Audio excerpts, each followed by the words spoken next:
আসসালামু আলাইকুম guys, welcome back to my YouTube channel. আজকে ওয়েডনেসডে, তাই ভাবলাম আজকের দিনটা আপনাদের সঙ্গে শেয়ার করব।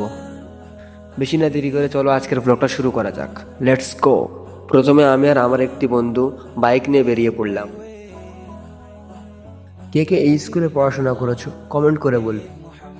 আমাদের প্ল্যান ছিল বিবিরহাট যাওয়ার, কিন্তু অর্ধেক রাস্তায় যাওয়ার পরে দেখলাম বৃষ্টি শুরু হয়ে গিয়েছে।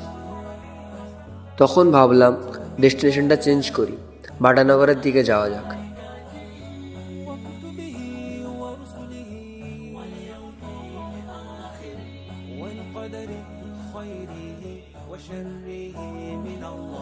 কিন্তু ওই দিকে যেতে যেতে আবার বৃষ্টি চলে এলো, আর ততক্ষণে সন্ধেও হয়ে গিয়েছে। তাই শেষ পর্যন্ত ভাবলাম আজকে আর বেশি দূরে যাওয়ার দরকার নেই।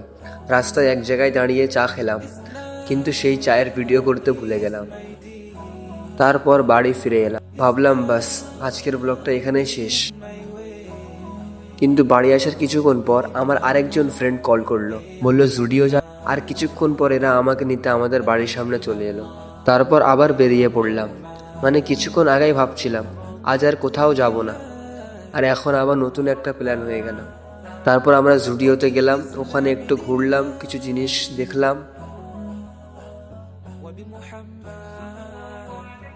আর অবভিয়াসলি মিররের সামনে একটা ছোট ক্লিপ না নিলে তো চলবেই না। জুডিও থেকে বের হতে হতে এশার ওয়াক্ত হয়ে গিয়েছিল, তাই আমরা মসজিদে যাওয়ার চিন্তা ভাবনা করছিলাম। ততক্ষণে আমার একটি ফ্রেন্ড বলল যে আজকে ডাক্তার পড়ার মসজিদে যাওয়া হোক। নামাজ পড়ার পর ভাবলাম এবার একটু কিছু খেয়ে নেওয়া যাক, তাই একটা রেস্টুরেন্টে গেলাম। কিন্তু খাওয়ার আগে আমাকে পড়তে বসিয়ে দিয়েছিল। আমি বোর্ড এক্সামে পড়াশোনা করি, কিন্তু রেস্টুরেন্টে এসে আমাকে পড়তে হচ্ছিল। তারপর আবার রাস্তায় বাইক নিয়ে বেরিয়ে পড়লাম বাড়ি ফেরার উদ্দেশ্যে। শেষে আমরা আবার আমাদের বাড়ির সামনে এসে পৌঁছালাম। একটু দাঁড়িয়ে গল্প করলাম বন্ধুদের সঙ্গে, তারপর ওরা আমাকে বাড়ি রেখে চলে গেল। সত্যি বলতে দিনের শুরুতে প্ল্যান ছিল একরকম, কিন্তু বৃষ্টির জন্য সব প্ল্যানই চেঞ্জ হয়ে গেল। তাও শেষ পর্যন্ত ফ্রেন্ডসদের সাথে একটা ভালো সময় কাটানো গেল। আর এটাই হয়তো আজকের দিনের সবচেয়ে ভালো পার্ট ছিল। তো গাইস, এই ছিল আমার ওয়েডনেসডের ছোট একটা ব্লগ। দেখা হবে নেক্সট ব্লগ।